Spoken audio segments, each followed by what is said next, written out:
Hi, my name is Ashley Rooney. I'm from the Lexington Remembers World War II Committee. And today we have Joe Carabbio, who was one of our World War II vets on screen. Now, Joe, you grew up in West Somerville, right? Correct. Correct. And when did you get drafted or did you decide to volunteer to go in the Army? I volunteered to go in the Navy You volunteered to go in the Navy right after school, right after high school? right after high school. Oh, your mother must have been upset. Oh, Yeah, yeah, she's been really upset. she was. Yeah, but they all went down to see you off. And what happened when you went off? Where did the Navy take you? They took me to boot camp in Romulus, New York. Romulus. The name of the camp was Sampson. It was a training station for sailors. Yeah. And I spent 10 weeks there.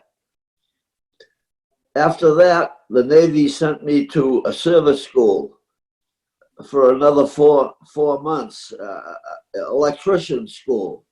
Ooh, that's a good background. Yeah. What did you learn to do there? Well, You were an electrician. the basics of electricity. Uh-huh.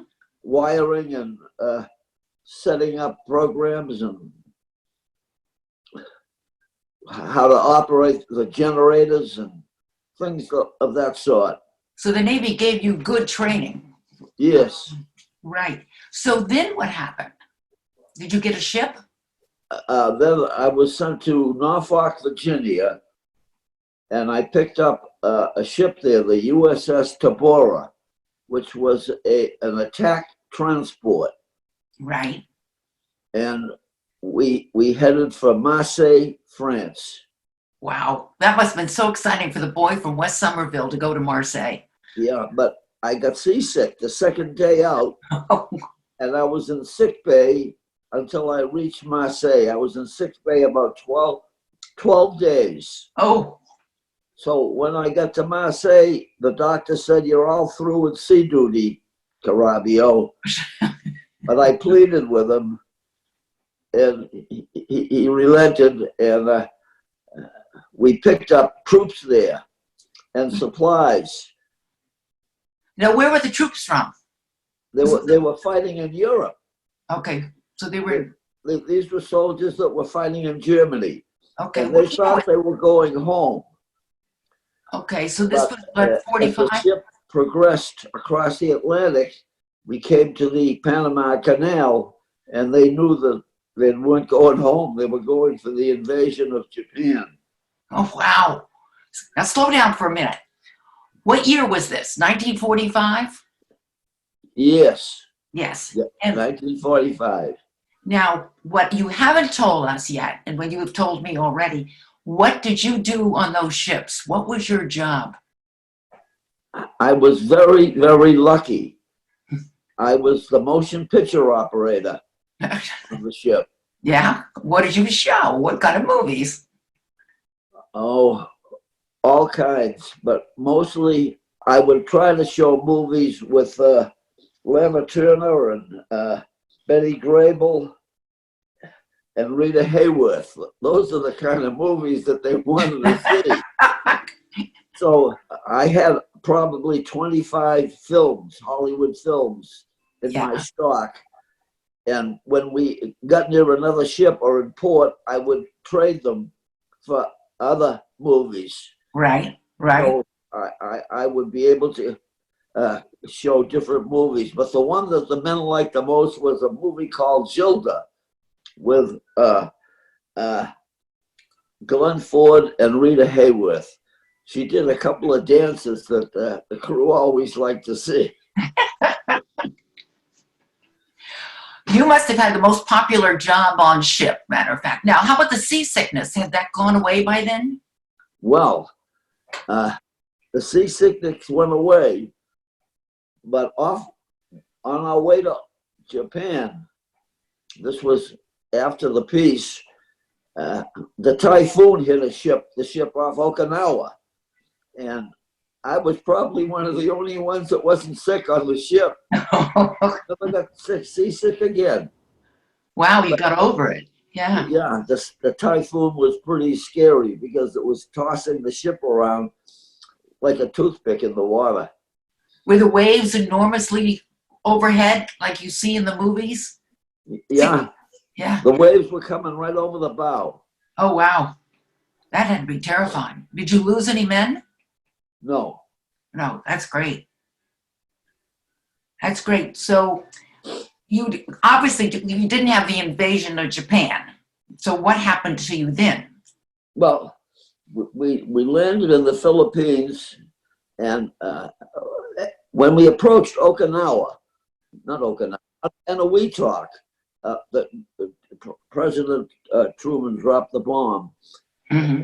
the second time, and the war was over. Then we progressed to the Philippines, and then went north and landed troops in Matsuyama in Japan for Oh, the occupation. oh, I see. So these guys who had been fighting in Germany now had to do the occupation of Japan. Yeah, Oh. some of them, and a lot of them went home. We took a lot of them home from Japan to San Francisco, and some of them remained there for occupation. Oh, I see. So it depended on their job, probably. Yes. Yeah. Okay. So you went back to San Francisco with your ship, still showing the movies. There was Rita Hayworth, still dancing around for you. Right. And what happened when you went back to San Francisco? Well, I remained there for a couple of weeks, and then I got 30 days delayed orders to go to Boston. So that meant that I would be on leave for 30 days. Oh, that must have been nice. And I went to the Fargo building in Boston. It was a big building for the Navy in South Boston. Mm-hmm. And there I worked in the post office. Oh, And it was wonderful because I had liberty every night and every weekend. wow. From there, I went to Newport, Rhode Island, and went aboard a cruiser. And that was another good deal for me because the cruiser was going on a goodwill tour of Europe. Oh, yes, that would be lovely. It was a wonderful experience to see all these countries.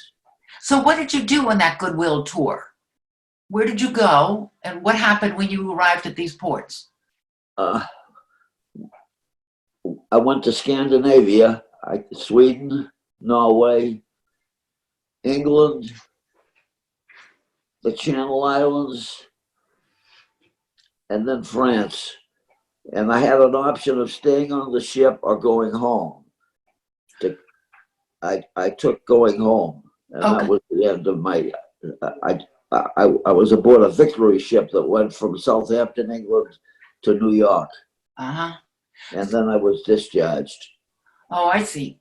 But on the goodwill tour, when you came into, say, Sweden on this goodwill tour, what did the ship do? Did everybody get off? Did you hand out balloons and chocolate bars? What was going on? Yeah, and we had a lot of visitors. The ship was open to visitors. And I can remember at Bergen, Norway, all the girls that could speak English wore red hats. So we knew the girls that could converse with us. They all thought it was flirting with the Americans. It was an interesting town to see because right at the approach to Bergen, there was a small mountain. And under this mountain, the Germans had built submarine pens. And that's what they used. These submarine pens, these submarines would attack a lot of the ships that were going to Murmansk in Russia. Oh, wow. That was what they would do, and they did sink a lot of ships going to Murmansk, and that was from this submarine pen out of Bergen, Norway.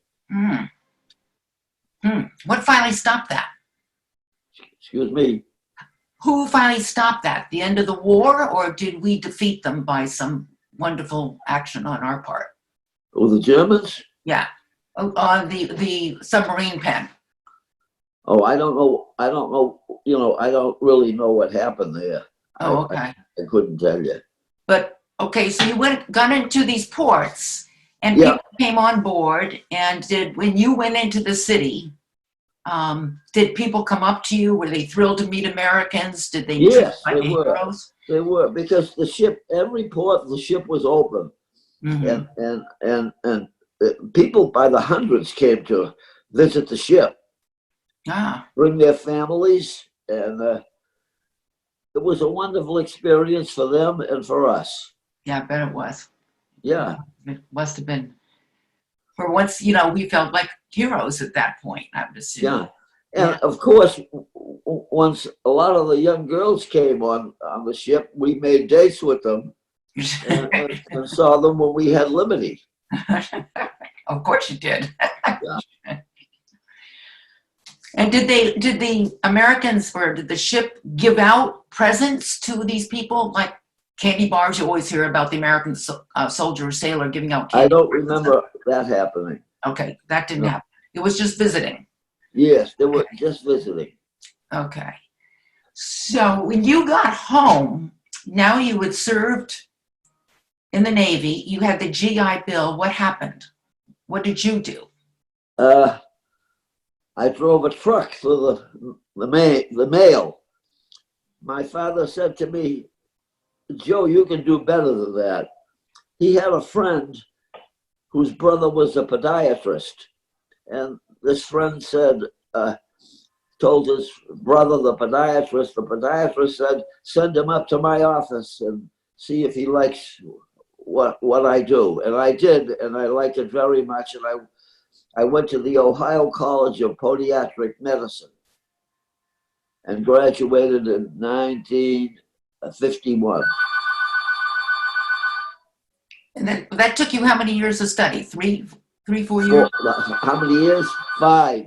5. 5. Okay. Now a podiatrist has to spend 12 years. Yeah. It's a full scale. It's a full scale MD now, right?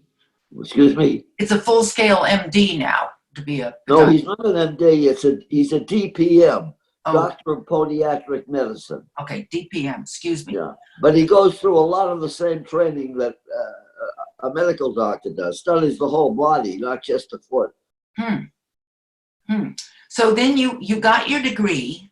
You were still young. You were probably only about 25 years old or so. Just about. And then, so you came back here to Somerville. Yeah. Then what happened? I opened a practice in North Cambridge. Uh-huh. And it was a good move because it was a good place to open a podiatry practice. There was a gentleman there, and he died, and I took over his office. Right. And a lot of people had sore feet in North Cambridge. Yeah, and people in North Cambridge were very nice. Yeah. And so how did you get into Lexington, and where did you meet your wife? I met my wife at a dance at one of the boat clubs on the Charles River. Oh, yeah, my kids have gone down there. Yeah. Yeah, and that was the best move I ever made. I hope your wife is hearing this. Oh, that's wonderful. How many years have you been married? And we got before we got married, we were looking around the area for a lot because my uncle was a builder, and he said, "You get a good lot of land, and I'll build a home for you." Yeah. And I looked, and I found this place in Lexington, and it was a development called Carey Acres. Mm-hmm. That's because the Carey estate was on this big plot of land, and I bought the lot, and I've been there ever since. Oh. I've been here 64 years in the same house. Here. Wonderful. All these years here in Lexington. How do you think Lexington has changed from then? Oh, I think it's changed a lot. For the good? Yes.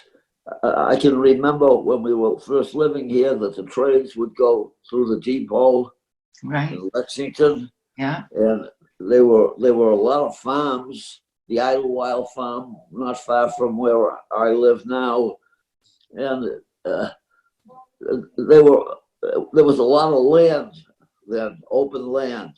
There's not much open land in Lexington now.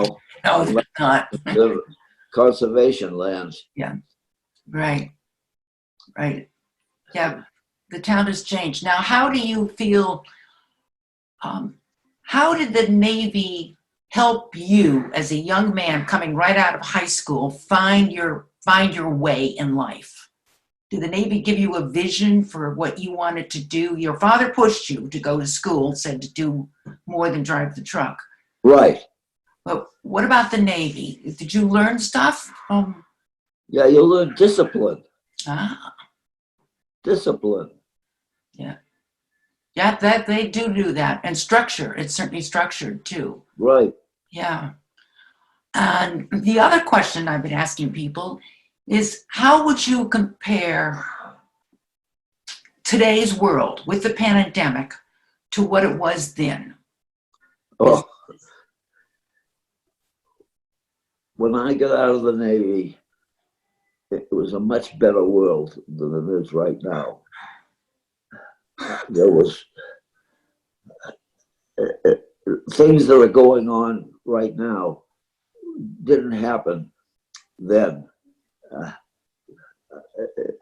It's hard for me to explain to you, but I think it was a much better life then than what's going on in the world right now. Can you explain, give me more details of why you feel that way? Was it life career-wise or? Well, it was a safer world then than it is now. A lot of people didn't even lock their doors then. Now you've got to be very careful. Traffic was nothing like it is right now. I can remember when they built 128. That's not too far from my home. It was a 2-lane highway on both sides. Now it's a 4, and it still can't handle the traffic. Right. Everything is in gridlock in the morning and in the evening. Right. That's a big difference from what it was then. Yeah, that it is. Everybody has a car. And And some families have 2 and 3 cars. Years ago, if you had one, you were lucky. Right.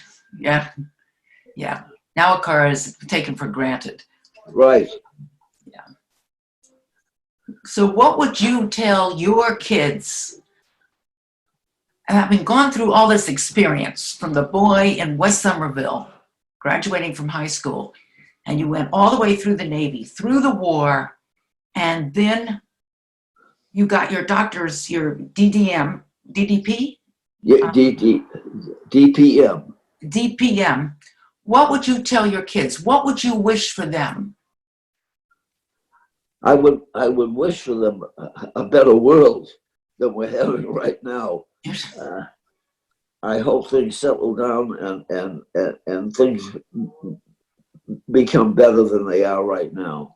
I hope so too. Is there anything that we, the younger generation, could do to make that happen?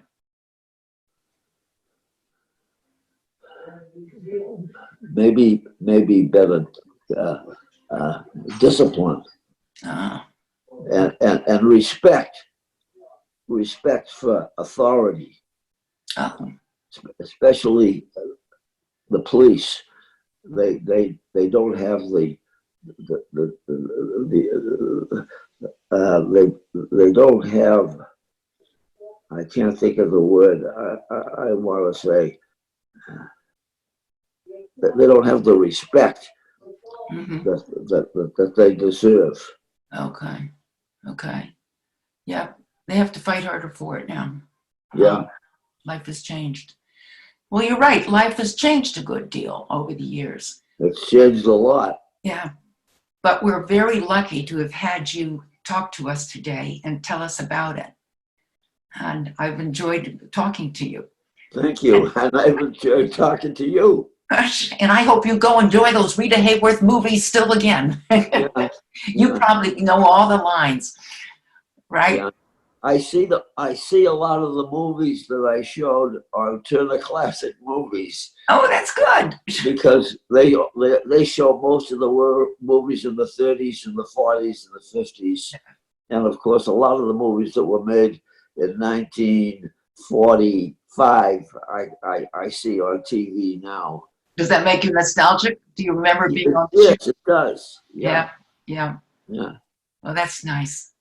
Well, you have a lovely day, and we thank you from the Lexington Remembers World War II Committee.